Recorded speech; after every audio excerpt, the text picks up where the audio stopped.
let's move on to another similar analysis. This was done by the FDA as well, looking at their pooled results. This is not a prospective design study, but looking at the outcomes of patients in their various immunotherapy trials over the last several years, and specifically looking at patients with KRAS mutations compared to the outcomes for patients with what's called KRAS wild type, which just means not having that mutation.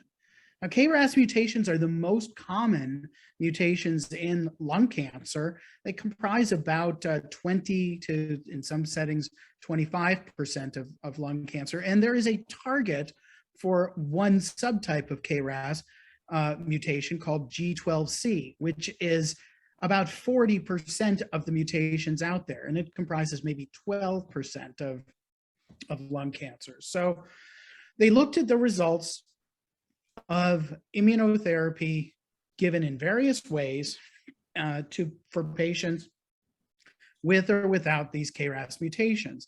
And essentially, what it found was that patients with a KRAS mutation do every bit as well as those without a KRAS mutation in whether you got immunotherapy. ICI here is immune checkpoint inhibitor, drugs like Opdivo or Keytruda, Tecentriq, et cetera.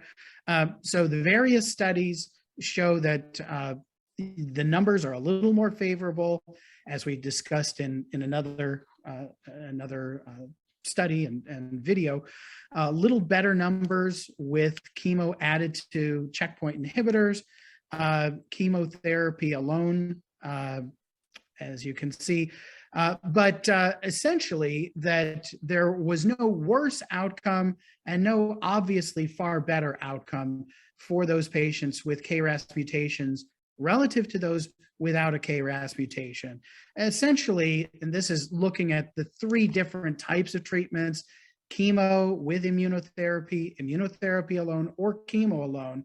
The patients with KRAS mutations seem to track essentially the same as the patients without a KRAS mutation. And so I would just open it up to the general question, maybe starting with Gilberto.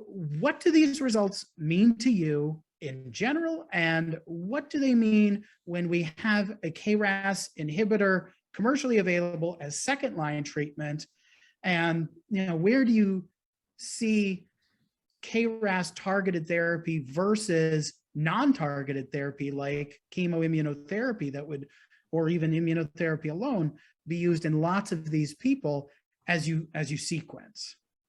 So the main message here is that we now have growing evidence that KRAS mutations, especially G12C, because that's the subtype for which we do have targeted agents, is an exception to the rule that for patients with specific driver mutations, we would usually prefer a targeted therapy versus chemotherapy and immunotherapy.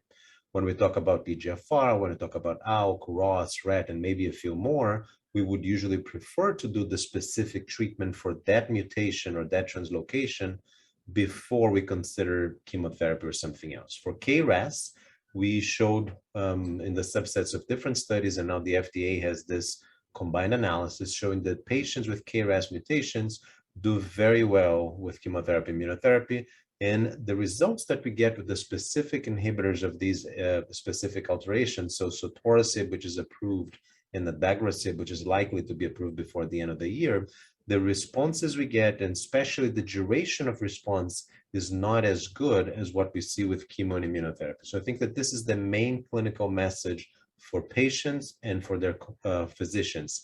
For patients with KRAS mutations, we do want to do chemo plus immunotherapy if that is what they need to get. So rephrasing that, so for patients with KRAS mutations, we do need to use chemotherapy with immunotherapy or immunotherapy alone, depending on the clinical situation, and not use the specific targeted agent.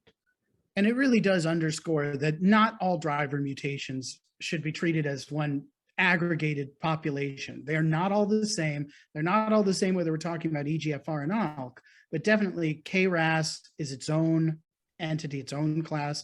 BRAF mutations, various things. So we should not paint these all with one brush. I think that's a valuable point here. Jarushka, what were your views on this? And, does this change anything for you? Truthfully, this doesn't change that much for me. There was another set of survival curves where the authors identified whether there were differences by both KRAS mutation status and PD-L1 score. And I thought that that was very useful because in those curves, the chemo and immunotherapy arms were superior in all subsets. So I thought that was helpful to sort of solidify the take-home message that regardless of presence of a KRAS mutation, regardless of PD-L1 expression, chemoimmunotherapy is likely to be the standard of care for this subset of patients. And I think this helps us potentially as researchers, that if we see some of these KRAS targeted agents coming into the first line setting, what is a valid comparison for us to compare these treatments to? And I think that would be chemoimmunotherapy in most cases. Jack, any thoughts on that?